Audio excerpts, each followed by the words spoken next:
International politics has lot to do with perception. कहीं ऐसा तो नहीं है कि हर जगह चाइना चाइना चाइना।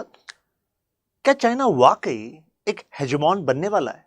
हेजेमॉन का मतलब होता है कि ग्लोबल पॉलिटिकल और इकोनॉमिक सिस्टम पर सिंगल पावर, यानी कि चाइना जो कहेगा वैसे पॉलिटिकल सिस्टम चलेगा। चाइना जिन देशों की ग्रुपिंग्स को बनवाना चाहेगा वो बनवा पाएगा। चाइना इंटरनेशनल इकोनॉमी में जिन प्रिंसिपल्स को अप्लाई कराना चाहेगा वो करा पाएगा। कुछ ऐसा जैसे कि वर्ल्ड वॉर 2 के बाद यूएस करा पाया था। कई एनालिस्ट ने कहा कि चाइना ऐसा करने वाला है। There's lot of hoopla hola about China. By the end of this video, you are going to have a moksha-like feeling with regard to this particular topic. हम इस टॉपिक को इसके रूट से पकड़ेंगे और उसके बाद प्रेजेंट तक लेकर जाएंगे। तो आखिरी तक बने रहिएगा और लास्ट में इससे एक क्वेश्चन भी बनाऊंगा, प्रीलिम्स और मेंस, तो वो आप अटेम्प्ट कर लेंगे। What is hegemony? वर्चस्व। वर्ल्ड में वर्चस्व एक का ही होता है। इसको लेकर एक हेजेमनिक स्टेबिलिटी थ्योरी भी है जो कहती है कि इंटरनेशनल पॉलिटिक्स में एक वर्चस्व होना तो सबके लिए बेस्ट है। वो ऑर्डर बनाकर रखता है क्योंकि अथॉरिटी एक के पास रहती है। तो ट्रिगर एक के पास है तो बाकी सब उसके हिसाब से चलेंगे। अगर कई लोगों के पास, मतलब कई देशों के पास इतनी शक्ति हो गई, ट्रिगर लेकर घूम रहे हैं, तो हर कोई अपने हिसाब से वर्ल्ड अफेयर्स को चलाने की कोशिश करेगा।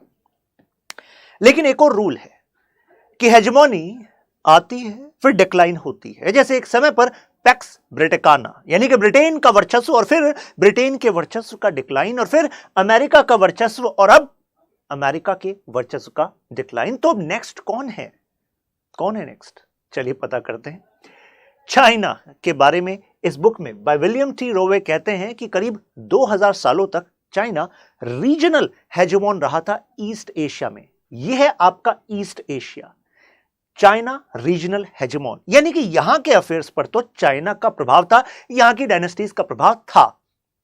लेकिन फर्स्ट ओपियम वॉर होता है 1839 और उसके बाद से चाइना के बुरे दिन शुरू हो जाते हैं। इसके बाद ऐसा होता है कि अनइक्वल ट्रीटीज, सिस्टमैटिक एक्सप्लॉयटेशन होता है चाइना का। चाइना के इतिहास में आज भी उसको माना जाता है सेंचुरी ऑफ ह्यूमिलिएशन, और यह भी कहा जाता है कि चाइना इतना ज्यादा रिसर्जेंट एक्सपेंशनिस्ट शायद इस वजह से है क्योंकि उसके इतिहास में ये पेन है, और वहां के लीडर्स इस पेन का इस्तेमाल करते हैं टू जस्टिफाई एक्सपेंशन। क्या तुम्हें ऐसा दोबारा बनना है? नहीं। तो बताओ क्या चाहिए? दुनिया चाहिए। तो एक्सपेंड करेंगे इकोनॉमिकली और फिर militarily. That's how China's foreign policy reflect its past pain. World war 2 और फाइनली इस ह्यूमिलेशन का अंत होता है क्योंकि इस ह्यूमिलेशन में मेजरली शामिल था जापान। अब वर्ल्ड वॉर 2 में जापान हार चुका था। अब जापान तो हार गया, चलिए ठीक है। अब यहां पर चाइना के रिपब्लिक का राइज हुआ, यानी कि किंग डायनेस्टी कमजोर हो चुकी थी। और मैं आपसे सवाल पूछना चाहता हूं, who is regarded as father of Chinese republic? जरा कमेंट में बताइएगा, लाइव में नहीं, कमेंट में। खैर, उसके बाद 1970s आया और लेट 1970s में डेन जियाओपिंग बने मॉडर्न चाइना के आर्किटेक्ट। लेकिन मैंने जो सवाल पूछा था, क्या पूछा? फादर ऑफ चाइना रिपब्लिक, वो आपको बताना है। नाउ डेन जियाओपिंग ने पॉलिसी बनाई कि wide your time, hide your strength, यानी कि अभी अपनी मजबूती को दिखाओ मत, क्योंकि दूसरा इनसिक्योर हो सकता है जो आपकी मदद करना चाहेगा। क्योंकि कोई नहीं चाहता ना, कोई आपका भला सब चाहते हैं, लेकिन ऐसा भला नहीं चाहते कि आप उनको सरपास कर दो। That's why wide your time, समय का इंतजार करो। समय चलता रहा, 1990s आए और चाइना ने कहा कि हम पीसफुल डेवलपमेंट कर रहे हैं, पीसफुल राइज है हमारा किसी से कोई दुश्मनी नहीं है। उस समय यूएस वाज लाइक, यार चाइना तुम्हें सपोर्ट करने के लिए हम खड़े हैं। यूएस को लग रहा था इन दिस 1970 से 1990, यानी कि ये जो 2 दशक थे, यूएस को लग रहा था अरे हमारा बहुत बड़ा अचीवमेंट हो गया, हमने यूएसएसआर कम्युनिस्ट ब्लॉक से एक इतना बड़ा कम्युनिस्ट लीडर नेशन ले लिया है अपनी तरफ। देखो हमने उसकी इकोनॉमी को ओपन कर दिया और कैपिटलिस्ट बेसिस पे उसकी इकोनॉमी चल रही है। और यहां पर यूएस के कुछ स्कॉलर्स ने वहां के राष्ट्रपति को बताया, अरे आप सर, कैपिटलिज्म तो एक ड्रग है, आप इनकी इकोनॉमी को ओपन तो कराइए, एक बार इनको पैसा चखने तो दीजिए सर, इनकी पॉलिटिक्स बदल जाएगी, फिर ये लिबरल डेमोक्रेसी बन जाएंगे आपके जैसी। यूएस ने कहा ठीक है, चाइना बताओ तुम्हें क्या चाहिए। चाइना ने कहा इन्वेस्टमेंट सर, ऑर्डर सर, हम तो एक्सपोर्ट करेंगे। चीप लेबर और मैन्युफैक्चरिंग करना स्टार्ट किया, एक्सपोर्ट करना स्टार्ट किया। लेकिन उन्होंने बहुत हल्के में ले लिया था चाइना को, डेंग जियाओपिंग की स्ट्रेटजी को। डेंग जियाओपिंग ने कहा कि यहां पर चाइनीज काइंड ऑफ सोशलिज्म रहेगा। मतलब क्या था कि इकोनॉमी को हम ओपन करेंगे, लेकिन हम डिसाइड करेंगे कितना, किस स्फेयर में। यूएस ने कहा मंजूर। दूसरा कहा पॉलिटिक्स हमारी कम्युनिज्म वाली रहेगी, अपना काइंड ऑफ कम्युनिज्म। यूएस ने कहा मंजूर। पीछे पीछे सोच रहा था अरे जल्दी बदल जाएंगे, क्योंकि कैपिटलिज्म बढ़ता है, लोगों के पास इकोनॉमिक पावर बढ़ती है, तो लोग अब ज्यादा आगाह हो जाते हैं, लोग डिमांड करने लगते हैं अधिकारों की, और फाइनली ट्रांजिशन हो जाता है लोकतंत्र की तरफ। लेकिन चाइना में ऐसा कुछ हुआ नहीं, चाइना ने इनकी थ्योरी को रिजेक्ट कर दिया एक तरीके से। अब 1990 में यूएसएसआर का तो डिसइंटीग्रेशन हो गया, रशिया बन गया। वहां तो येल्टसिन आए और वो खुद कहने लगे कि चलो यूएस, हमें कोई पंगा नहीं करना। इधर चाइना अब अपने सुर बदलने लगा था। चाइना एक पोटेंशियल थ्रेट बनने लगा था और स्टेटस को चैलेंज करने लगा था। लेकिन अब भी यूएस की आंखें नहीं खुली थी। हालांकि कुछ स्कॉलर्स ने कहा खुल जानी चाहिए, नहीं खुली थी। आया 2008 में रिसेशन हुआ।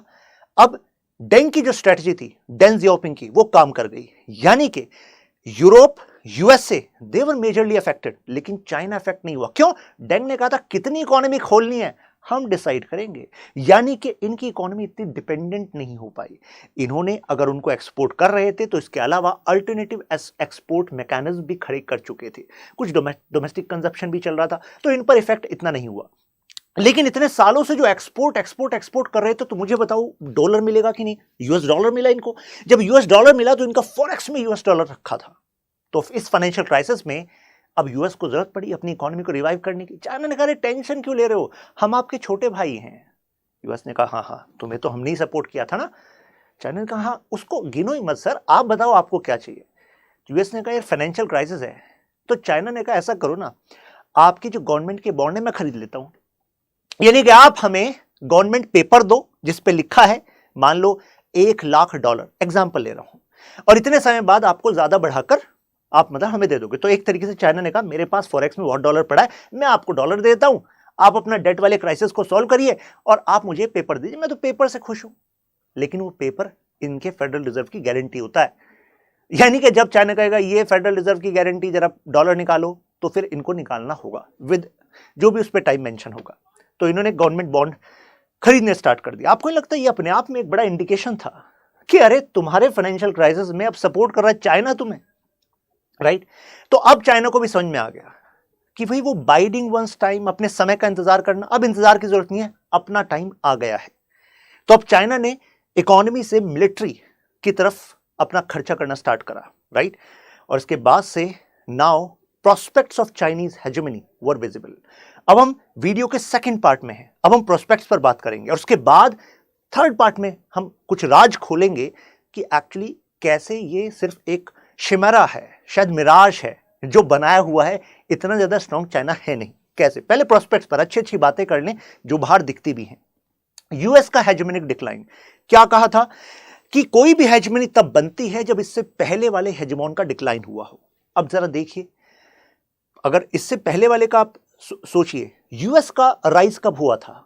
वर्ल्ड वॉर फर्स्ट के दौरान ब्रिटेन जो है, जो पैक्स ब्रिटिकाना चल रहा था, ब्रिटेन की हेजेमनी थी कि इनके तो साम्राज्य पर कभी सूरज नहीं डूबता, वो वीक होने लगे थे। वर्ल्ड वॉर फर्स्ट हुआ, वो फिर वीक थे, वर्ल्ड वॉर सेकंड हुआ। वर्ल्ड वॉर सेकंड के बाद अपॉर्चुनिटी मिल गई यूएस को। खैर, यूएस बढ़ता रहा, लेकिन यूएस अब डिक्लाइन में है। डिक्लाइन में कैसे? ये देख लीजिए हालात क्या है। 1976 से आज तक हर साल यूएस ट्रेड डेफिसिट में चल रहा है। खुद यूएस कांग्रेस बजट ऑफिस का ये डेटा है, वो उनका कहना है कि उनका खुद का अनुमान है कि 2080 तक हालात कुछ ऐसे होंगे कि इनके कुल जीडीपी का 716% इनका नेशनल डेट होगा, इन पर उधार होगा, 716%।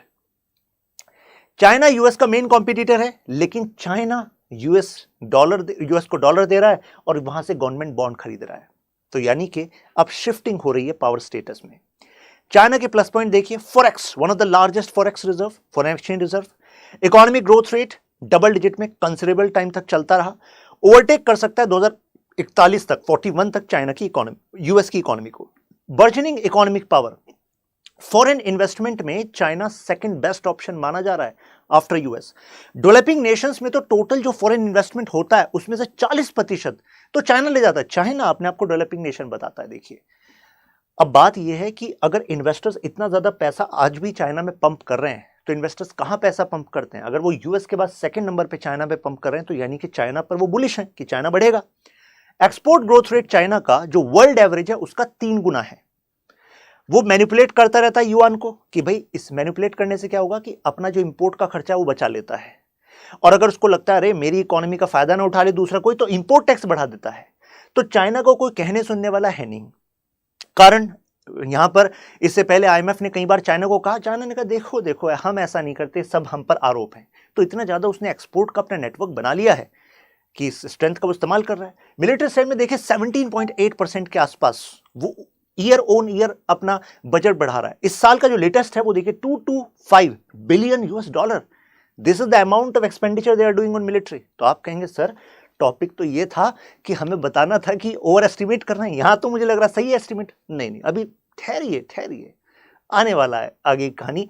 Global environment policy. और देखिए, जिसको हेजेमोन बनना होता है तो केवल मिलिट्री पावर, इकोनॉमिक पावर से काम नहीं चलेगा। अभी तक मैंने 2 एस्पेक्ट आपको बताए। आपको वर्ल्ड के मुद्दों पर आगे आना होगा एज अ सोल्यूशन प्रोवाइडर, जैसे कि यूएस आया था इन वर्ल्ड वॉर 2 के बाद। ठीक है, तो ऐसे में चाइना भी कह रहा है कि मैं लीस्ट डेवलप्ड नेशंस को ये दिलाना चाहता हूं सुविधा कि वो अगर पोल्यूशन करें भी कुछ साल इन नेक्स्ट फ्यू डिकेड्स तो उनको रियायत होनी चाहिए। क्लीन टेक्नोलॉजी के लिए उनको बाहर से बजट सपोर्ट मिलना चाहिए बाय रिच नेशंस, यानी कि नदर्न नेशंस। चाइना हालांकि खुद वो एनवायरमेंट के सारे रूल्स को फ्लाउट करता है, लेकिन कहता है देखो मैं इस बात को रेस्पॉन्सिबली हैंडल करना चाहता हूं। तो यहां पर वो अपने पीआर स्टंट करता रहता है। यूएन पीस कीपिंग मिशन में, क्योंकि China already United nation security council का परमानेंट मेंबर है, कहता है अरे हम जो है अपने पीस कीपिंग मिशन में अपना सपोर्ट करते रहेंगे। आइलैंड, ये जो पैरासल आइलैंड, स्पार्टले आइलैंड, यहां पर उसने अलग से आर्टिफिशियल आइलैंड बना रहा है जिससे कि मैरिटाइम जो उसके क्लेम है वो और ज्यादा बढ़ जाए, क्योंकि यूएन क्लॉज का रूल कहता है कि 200 नॉटिकल माइल तक आप क्लेम कर सकते हो। तो इस तरह के वो आइलैंड बना रहा है बीच बीच में, तो इससे वो शो भी कर रहा है। देखिए, पावर का सीधा सा रूल है, केवल कह देने से थोड़ा ना पावर होती है। जो आप चाहते हैं वो कर दें और दूसरे फिर आपके हिसाब से एडजस्ट करते फिरे। This is what China is reflecting कि मेरे पास इतनी पावर है, मैं कर सकता हूं। बीआरआई को चाइना कह रहा है ये तो इकोनॉमिक नेटवर्क है, लेकिन सबको पता है इट्स अ स्ट्रेटेजिक नेटवर्क, क्योंकि यूएस और ईयू को पता लग गया है कि चाइना उनके लिए खतरा हो सकता है। वो दीवारें बना रहे हैं, तो चाइना कह रहा है जब तक तुम दीवार तय करोगे तब तक तो मैं अल्टरनेटिव रूट्स तैयार कर दूंगा। इसका एग्जाम्पल है डेट ट्रैप के थ्रू हम्बन टोटा और कितने अफ्रीकन और अदर नेशंस के जो क्रिटिकल इंफ्रास्ट्रक्चर उस पर कंट्रोल करता जा रहा है। आप कहेंगे अब तो सब क्लियर हो गया कि अब तो हेजेमनी है। नहीं, अभी नहीं है, कहानी अभी बाकी है मेरे दोस्त। सबसे पहले हेजेमनिक स्टेबिलिटी थियरी, जरा देखते हैं कि क्या चाइना सही में हेजेमोन बन पाएगा। क्योंकि हेजेमोन का मतलब केवल ये नहीं होता कि आपके पास इकोनॉमिक पावर है, पॉलिटिकल पावर है। हेजेमोन वो होता है जिसका दूसरा देश माने भी। मतलब अगर वर्ल्ड वॉर 2 के बाद यूएस हेजेमोन बना तो कितने सारे देश यूएस के पीछे खड़े थे। क्या चाइना के पीछे या उसके साथ खड़े होने के लिए देश तैयार हैं? और हेजेमोन बनने के लिए पैसा खर्च करना पड़ता है for the welfare of others. क्या चाइना वो करने के लिए तैयार है? चाइना तो डेट ट्रैप में रख रहा है, इतने हायर इंटरेस्ट रेट पर ये प्रोजेक्ट्स में फंडिंग दे रहा है और फिर अपनी ही कंपनियों को वहां पर प्रोजेक्ट दिलवा रहा है। तो चाइना के अराउंड तो ये नेगेटिव सेंटिमेंट स्पेंड कर रहा है, राइट? तो कहने का मतलब है जो यूएस लीड ले रहा था वैसा लीड हमें इस थियरी के हिसाब से भी चाइना में नहीं दिख रही है। चाइना की लीडरशिप में वो एग्जाम्पल्स ही नहीं सेट बैठ रहे। हालांकि चाइना सबकॉन्शियस में रखता है कि हाँ मैं एक हेजेमोन बनूंगा, लेकिन एक और बात है कि हेजेमोन एक्चुअली तब उभर कर आते हैं जब वर्ल्ड में कोई मेजर क्राइसिस हो, जैसे कि world war first, world war 2, ठीक है, उसके बाद इकोनॉमिक डिप्रेशन और इतने क्राइसिस, उसके बाद यूएस का राइज। लेकिन क्या हम कोई वर्ल्ड में ऐसा मेजर क्राइसिस और उसमें China becoming a major solution ऐसा देख रहे हैं? कई लोग कहते हैं पेंडेमिक शायद इसका ट्रेलर तो नहीं था। पेंडेमिक के थ्रू मेजर क्राइसिस क्रिएट करना और उसके बाद मेजर सॉल्यूशन प्रोवाइडर खुद बन जाना। लेकिन मेजर सॉल्यूशन प्रोवाइडर चाइना बन कहां पाया? कितने सारे देशों ने मिलकर एफर्ट्स किए तब जाकर काउंटर कर पाए, है कि नहीं? तो उसमें इन क्राइसिस के बाद वो लीडर निकल कर आता है जो सबके लिए पॉजिटिव सेंटिमेंट, मतलब सबकी नजरों में पॉजिटिव सेंटिमेंट रखता हो, मेजर रेस्पॉन्सिबिलिटी ले रहा हो। जैसे कि वर्ल्ड वॉर 2 के बाद यूएस ने स्टार्ट किया एटम्स ऑफ पीस प्रोग्राम, आपको न्यूक्लियर टेक्नोलॉजी चाहिए हम देंगे, बस इस ट्रीटी पर साइन कर दो कि आप हथियार नहीं बनाओगे। तो खुद तय कर रहा है उनके सॉवरेनिटी के इश्यूज, जिम्मेदारी ले रहा है। Marshall plan, major reconstruction development program start कर दिया, इंटरनेशनल इंस्टीट्यूशन स्थापित करा दिए, मतलब उसमें अपने फेवर में और दूसरों का भी उसमें सोल्यूशन इस तरीके से स्थापित किया। लेकिन क्या पेंडेमिक के दौरान हमने कोई ऐसा मेजर अचीवमेंट देखा चाइना का? हमने तो नहीं देखा भाई। तो कहने का मतलब है कि जो लीड इन देशों ने ली थी, ब्रिटेन ने, अमेरिका ने, ऐसा हमें कुछ चाइना में नहीं मिला। दीज मतलब institutional arrangement should be created which are led by you, which are providing solutions, ऐसा कुछ नहीं हमें दिखा, राइट? तो यूएस के पास एबिलिटी थी और यूएस के पास विल भी थी। ये कोर होता है हेजेमनी का, विल भी हो और एबिलिटी भी हो। चाइना में ना तो विल है ना एबिलिटी है। आप कहेंगे सर मजाक क्यों कर रहे हो सर, एबिलिटी तो है। कैसे एबिलिटी है? Ability is not just about money. Ability is about whether you have those kind of friendships, alliances that you can alter world order. इसको ability कहते हैं। चाइनीज पीपल, अगर इनसे ही पूछा गया कि बताओ भाई तुम्हें लगता है तुम्हारा देश सुपर पावर है, केवल 12% देशों ने कहा कि सुपर पावर है। मुझे लगता है कि चाहे इंडिया में अभी हमें पता है we are on the track, but अगर आज भी पूछ लिया जाए आपको लगता है इंडिया सुपर पावर है, आपको लगता है हमारे केवल 12% देश कहेंगे कि हम सुपर पावर है? इनसे ज्यादा हम बोल देंगे। नाउ कॉम्प्रिहेंसिव नेशनल पावर, किसी भी हेजेमनी को अगर डिटरमाइन करना हो तो हमें economy, military strength, soft power, alliances, इन सभी एस्पेक्ट को एनालाइज करना होता है। इन सभी एस्पेक्ट्स को एनालाइज करने के बाद जो चाइना का प्रोजेक्शन है वो बहुत ही मीक है। कई लोग कह रहे थे कि PRC will overtake US in 21st century, लेकिन इस कॉम्प्रिहेंसिव नेशनल पावर इंडेक्स के हिसाब से ऐसा बिल्कुल नहीं लग रहा, क्योंकि इससे पहले भी दूसरे नंबर पर कई देश आए हैं और कई प्रोजेक्शन बनाए गए कि अभी फर्स्ट नंबर पर आ जाएंगे, जैसे जर्मनी। लेकिन क्या हुआ जर्मनी का? नहीं बन पाया। जापान, 1980s में कहा जा रहा था जापान यूएस को सरपास कर देगा, कहां हो पाया? क्योंकि जापान के इंटरनल क्राइसिस में फिर जापान फंसता चला गया। ऐसी जर्मनी में हुआ, जर्मनी में अपने पॉलिटिकल क्राइसिस में वो फंसते चले गए अपने इतिहास में, ये इकोनॉमिक क्राइसिस में। तो यानी कि सेकंड शहर कोई फर्स्ट पे आ जाए जरूरी नहीं है चाइना जैसे देश के लिए। जैसे चाइना का जो रूलिंग एलीट है, फॉर एग्जांपल माओ का कहना था कि हम हेजेमनी नहीं बनेंगे, हेजेमनी में बहुत ज्यादा जिम्मेदारियां होती हैं और कई बार at the expense of own national interest you have to spend, you have to be interventionist, हम वो नहीं करेंगे। जैसे कि आप यूएस का देखो, कितने सालों तक कितना सारा पैसा इन्होंने कहीं वियतनाम में, कहीं कोरिया में, कहीं अफगानिस्तान में, कहीं इराक में रखा, कितने सारे लोगों को वहां स्वाहा करा दिया। क्या आपको लग रहा है चाइना विल डू दैट? नहीं, चाइना वोंट डू दैट। ये सीसीपी चाइनीज कम्युनिस्ट पार्टी है और कम्युनिस्ट पार्टी को पता है कि इतना स्कोप नहीं देना लोगों को कि वो आपको सवाल करने लगे, क्वेश्चन करने लगे। यूएस में फिर भी चल गया था कि लोग सड़कों पर आए, डेमोक्रेसी थी, चलो पॉलिसी में धीरे धीरे चेंज ले आएंगे। सीसीपी के लिए वो बहुत घातक हो जाएगा, उसका मतलब होगा नेक्स्ट रिवोल्यूशन। और इस वजह से इनकी जो सीसीपी है उसमें भी कंसेंसस नहीं है whether they are ready to get to this hegemon role. China का मानना है कि हम मल्टीपोलर में विश्वास रखते हैं और इधर आप देख ही रहे हैं मिस्टर मैक्रोन को, मैक्रोन जी मिलकर आए शी जिनपिंग से और कह रहे हैं, मैक्रोन जी कह रहे हैं देखो हम तो यूएस के हिसाब से चल नहीं सकते, हमें लगता है कि यूरोप के जो इंटरेस्ट हैं वो यूएस से ना निकल कर आए, यूएस ना डिक्टेट करे। तो शी जिनपिंग कह रहे बस तुम ही हो काम के बंदे, ठीक बात बोल रहे हो। तो ऐसे में साथ मिलकर चलने, यानी कि साथ मिलकर वर्ल्ड अफेयर्स में अपने इन्फ्लुएंस को बढ़ाने की कोशिश करेंगे Xi Jinping. One analysis is this, और इसका मतलब है सिंगल हेजेमोन तो नहीं बनेंगे। ज्योग्राफी, आप यूएस का एग्जांपल लीजिए, ब्रिटेन का एग्जांपल लीजिए, दोनों के पास एक प्लस पॉइंट था ज्योग्राफी का।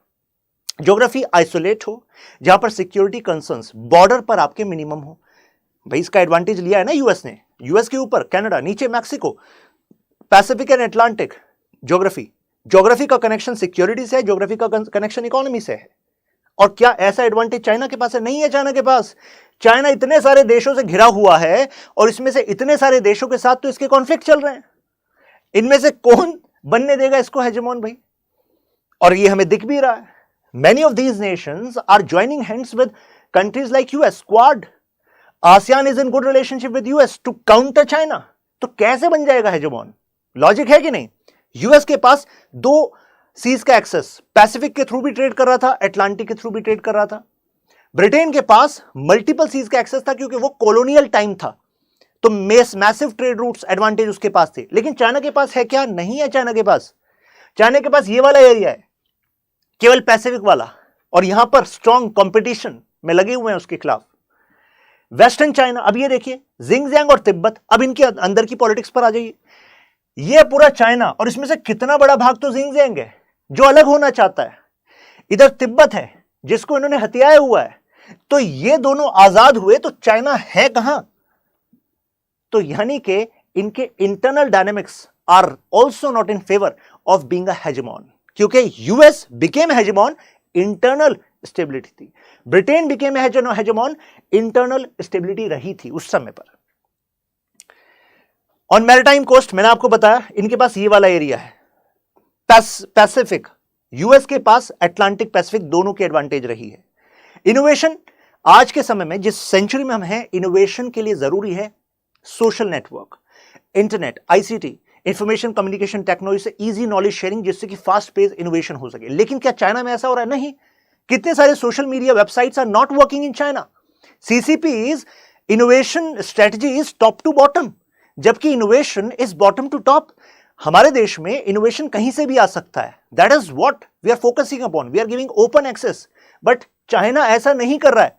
तो यानी कि इससे ये पैसे के बलबूते, गवर्नमेंट पॉलिसी के बलबूते इनोवेशन के एक लेवल को अचीव कर सकते हैं, बट वो जो मैक्सिमम जो लीप होती है फॉरवर्ड, वो ऐसे नहीं होगी, right? Today's knowledge system is different from what was in past. तो ऐसे में पीआरसी को खुद पता है कि ये जो communist ideology of control, that is not going to bring that innovation. अगर चाइना ने फ्यूचर में सोचा भी कि चलो हम इनोवेशन करने के लिए या अदर एस्पेक्ट्स में अपनी एक्सेप्टेबिलिटी बढ़ाने के लिए चलो डेमोक्रेसी के साथ एक्सपेरिमेंट करते हैं, तो इतिहास गवाह इस बात का कि जब जब डेमोक्रेसी का एक्सपेरिमेंट हुआ है तो कुछ समय जो ट्रांजिशन वाला पीरियड है वो ट्रबलसम रहा है। और मुझे बताइए, चाइना जब सेकंड नंबर पर इकोनॉमी में और अपने आप को एक्सपेंड करना चाह रहा है और इस टाइम पर वो डेमोक्रेसी पे एक्सपेरिमेंट कर दे, तो आपको लग रहा है कि वो पीसफुल होगा? नहीं, वो बहुत ही ट्रबलसम टाइम होगा। ट्रबलसम टाइम का मतलब है कि वो जो चांस है वो छूट ही जाएगा। वैसे भी यहां पर मुस्लिम्स इन जिंगजियांग, तिब्बत में Buddhist and Catholics in other parts, all of them have their own reasons to stand up against CCP. तो कैसे हो जाएगा? अनएम्प्लॉयमेंट बिगेस्ट थ्रेट है। इस समय हालात ऐसे हैं चाइना के कि ग्रोथ रेट डाउन है, और ग्रोथ रेट डाउन होने का मतलब है कि चाइना की सरकार के पास इतनी भी एबिलिटी नहीं है फिलहाल कि जो युवक घूम रहे हैं सड़कों पर उनको भी नौकरी दे पाए। तो कैसे बनेंगे भैया हेजेमॉन? तो कंक्लूजन के तौर पर हम कह सकते हैं कि इंटरनल जो अनरेस्ट है चाइना में वो इंक्रीज हो रहा है, स्पेसिफिकली माइनॉरिटी सेक्शन को लेकर। एक समय था डबल डिजिट की ग्रोथ रेट चल रही थी, लेकिन अभी सिंगल डिजिट में है, राइट? 6.5% के आसपास डिक्रीज हो चुका है। तो यानी कि अभी वो बेयरली अपने जो डोमेस्टिक इश्यूज हैं उसको हैंडल करने में लगा हुआ है, लेकिन उसको पता है कि इस डोमेस्टिक इश्यूज को रिजॉल्व करने के लिए उसको पावर प्रोजेक्शन रखनी होगी। तो मिलिट्री में एक्सपेंडिचर करना ही होगा, क्योंकि मिलिट्री में एक्सपेंडिचर करोगे तो इकोनॉमी को भी हेल्प मिलेगी। उसको हम कहते हैं वॉर इकोनॉमी, राइट? तो प्रोडक्शन होगा तो कई लोगों को जॉब मिलेगी, तो उनको भी पैसा सर्कुलेट होगा, क्योंकि फॉरेक्स में तो कमी है नहीं। तो this is what China is doing. Sustained economic growth वो क्रिटिकली नेसेसरी है चाइना के लिए, लेकिन वो अभी नहीं लग रही है क्योंकि उनके अपने कुछ इंटरनल इश्यूज हैं। तो कुल मिलाकर बात ये हुई, एग्जाम्पल हमारे सामने जापान इंटरनल इश्यूज के लिए, फिर वो सेकंड से नीचे आ गया था। तो ऐसा ही प्रोजेक्शन हमें चाइना के लिए लग रहा है। Those who agree mention in comments super super super agree. Now critically examine the possibility of China becoming hegemon. तो अब तो इतने सारे पॉइंट आपको बता दिए क्रिटिकली एग्जामिन करने में, यानी कि कौन से ऐसे रीजन है जिसकी वजह से नहीं लगता कि चाइना बन पाएगा। ध्यान रखिएगा, जब भी क्रिटिकली एग्जामिन हो तो पॉजिटिव वाले पॉइंट भी आपको शुरुआत वाले पार्ट में डालने होते हैं, जिसे बताओ कि अच्छा ये क्लेम आ क्यों रहे थे, राइट? तो लोग लगता है कि अभी थोड़ा वो मोक्ष वाली फीलिंग आ रही होगी इस टॉपिक में, राइट? अंडरस्टैंडिंग बनी है तो कमेंट में करना है मोक्ष, ठीक है? Now Shashank Tyagi for you, ये मेरा इंस्टाग्राम है, टेलीग्राम है, आप यहां पर कनेक्ट हो जाइए। त्यागी लाइव आपका डिस्काउंट कोड है, मैक्सिमम डिस्काउंट आपको मिल जाएगा ऑन स्टडी IQ कोर्सेज। अभी बेस्ट टाइम है अपनी यूपीएससी प्रिपरेशन को स्टार्ट करने का। 2024 बस समझ लीजिए आने वाला है। If you need any help the whole team is here. फिर मिलते हैं, ख्याल रखिए,